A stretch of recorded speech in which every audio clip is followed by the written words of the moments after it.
अस्सलाम वालेकुम students, welcome to my YouTube channel. आज हम लोग पार्ट नंबर 5 यानी पीपीएससी एग्ज़ाम 2017 के 41 से 50 एमसीक्यूज़ करेंगे। पहले हम लोग 40 एमसीक्यूज़ कर चुके हैं।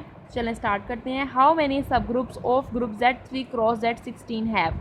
अब देखिए हमें यहाँ पर सब ग्रुप्स फाइंड करने हैं। इसके जो क्रॉस प्रोडक्ट होता है दो ग्रुप्स का, वो तभी हमारे पास साइक्लिक होगा अगर उनका ऑर्डर जो है वो रिलेटिवली प्राइम है। यानी कि ये 3 और 16 अगर रिलेटिवली प्राइम है तो ये ग्रुप जो है ये हमारे पास साइक्लिक हो जाएगा। अगर साइक्लिक हो जाएगा तो हम उसके सब ग्रुप्स इजीली फाइंड कर सकते हैं आइलर 5 फंक्शन से।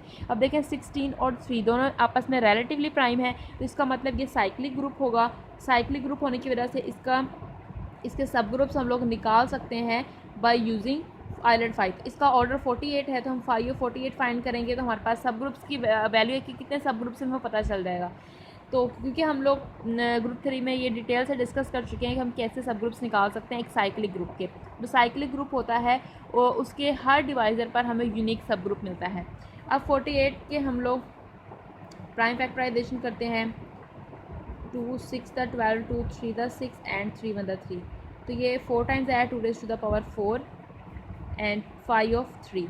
तो इसे लिख सकते हैं 2 raised to power 3 -1 इंटू 2 -1 3 -1, जो कि इक्वल आ जाएगा 2 raised to the power 2 4 4 to the 8 हो जाएगा हमारे पास। 2 raised to the power 4 था हमारे पास यहाँ पर 4 था। 2 raised to the power 4 और सॉरी यहाँ पर 4 है, 4 में से 1 जाएंगे तो 3 बचेगा, तो 8 आ जाएगा हमारे पास यहाँ पर। कि यहाँ पर 2 raised to the power 4 -1 करेंगे तो 2 की पावर 3 बच जाएगी और 2 में से हमने 1 माइनस कर दिया। जब हमारे पास यहाँ पे 3 बचेगी तो 2 raised to the power 3 कितना हो जाएगा 8, और 3 में से हम लोग 1 माइनस करेंगे तो हमारे पास कितना है 2।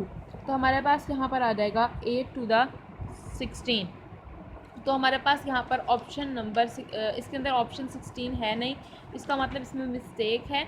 तो हम इसे सॉल्व कर सकते हैं। यहाँ पर एक बार फिर देख लेते हैं इसको, एक सेकंड। 16 और 3 था तो 48 आया।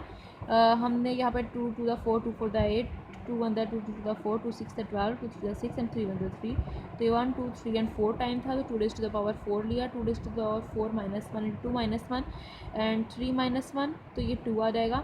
And 2 raised to the power 3 तो 8 आएगा। 8 हाँ जी 16 ही आएगा इसका आंसर, तो यहाँ पर 16 ऑप्शन कर देते हैं, ये आ जाएगा इसका आंसर।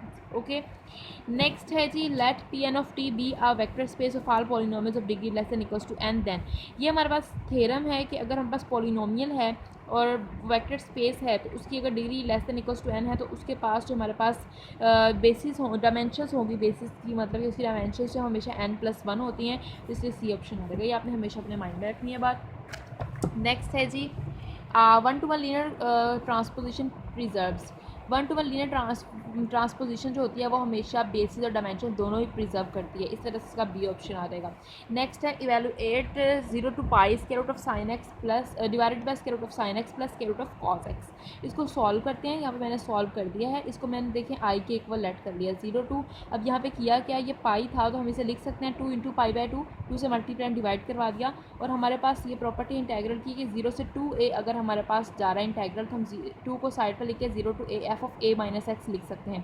तो यहाँ पे हमने यही किया कि 2 को साइड पर लिखा 0 to π/2 साइन π/2 माइनस एक्स कर दिया। π/2 माइनस एक्स π/2 माइनस एक्स। तो यहाँ पर अब क्योंकि अलाइड एंगल की कंडीशन लगेगी π/2 का और मल्टीपल है तो साइन अपने को रेशो में चेंज हो जाएगा जो कि कॉस है, तो कॉस एक्स आ जाएगा और साइन यहाँ पे प्लस का ही आएगा। इस तरह साइन कॉस में चेंज हो जाएगा, कॉस साइन में चेंज हो जाएगा। ठीक है, तो यहाँ पर आ जाएगा 0 to π/2 square root of cos X divided by square root of sine X plus square root of cos x.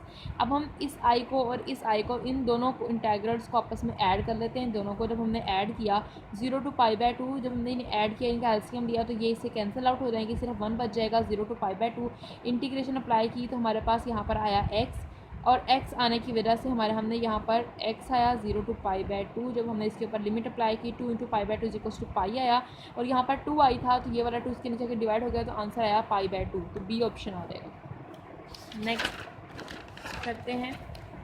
Next है जी the area bounded by the curve. ये कर्व है and the straight line is given by. Straight line और curve के दरमियान जो area bound हो रहा है वो हमने फाइंड आउट करना है। अब ऑप्शन गिवन है 9/2 43/6 35/6 या नन ऑफ दिस।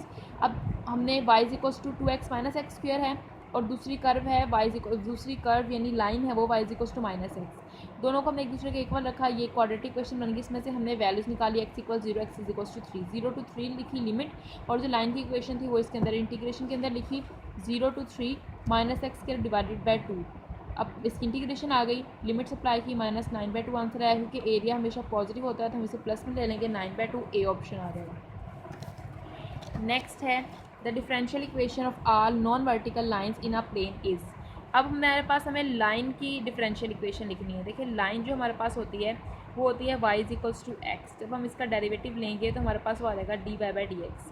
तो हमारे पास यानी कि जो हमारे पास लाइन, जैसे कि प्लेन की जो हमारे पास डिफरेंशियल इक्वेशन होती है उसमें हमारे पास सेकंड डेरिवेटिव आता है, जो लाइन की होती है वो हमारे पास फर्स्ट डेरिवेटिव आता है। तो हमारे पास ऑप्शन नंबर सी आ जाएगा। सी क्यों आएगा, dy/dx इक्वल्स टू 0 क्यों आएगा? इसकी रीज़न ये है कि हमारे पास जब किसी हम लाइन की बात करते हैं यानी dy/dx अगर इक्वल है 0 के, तो हमारे पास यहाँ पर आएगा y इक्वल्स टू सी। जब हम इसकी इंटीग्रेशन देखिए y किसके इक्वल आ रहा है, c के इक्वल आ रहा है। और यहाँ पर वो कह रहा है कि नॉन वर्टिकल लाइंस यानी कि वर्टिकल लाइंस नहीं होनी चाहिए हमारे पास। नॉन वर्टिकल लाइंस है तो हमारे पास हॉरिजॉन्टली लाइंस हो सकती हैं, यानी y की वैल्यू हमारे पास c होगी। जैसे कि हम यहाँ पे ग्राफ ड्रा करके बताते हैं, यानी वर्टिकल लाइंस नहीं है तो हॉरिजॉन्टल लाइंस हैं, यानी कि हमारे पास y किसके इक्वल है, किसी सम कांस्टेंट के इक्वल है, कि उसका आंसर हमारे पास y की कुछ भी वैल्यूज पुट करते हैं, हमारे पास आंसर जो है उसका कुछ कांस्टेंट ही आता रहेगा। तो ये इस तरह से आ जाएगा हमारे पास। तो y इक्वल्स टू आएगा c के, इसका मतलब कि इसकी डिफरेंशियल इक्वेशन क्या होगी, dy/dx इज इक्वल्स टू 0 के।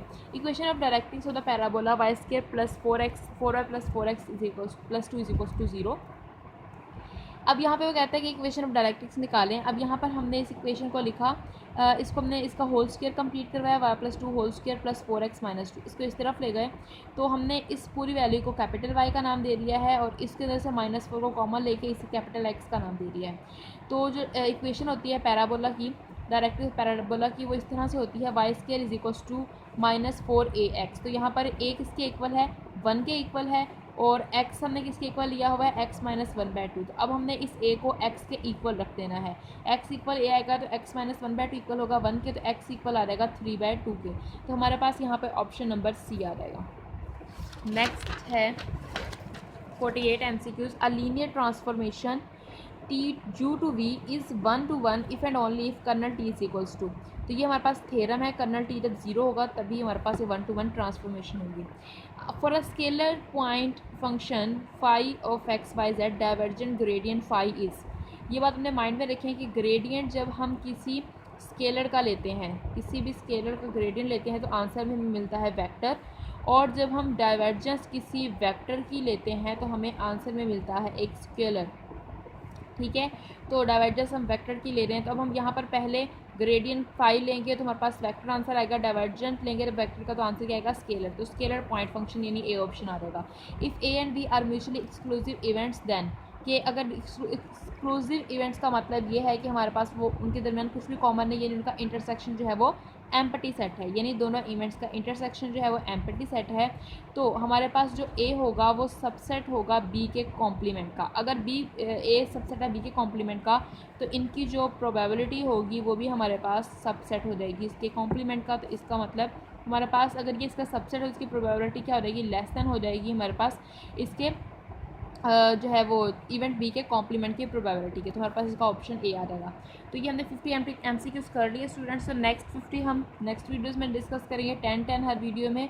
उम्मीद करती हूँ वीडियो अच्छी लगी होगी। हमारे चैनल को सब्सक्राइब कर दीजिए, बेल आइकन को ज़रूर प्रेस कीजिएगा। अल्लाह हाफिज़।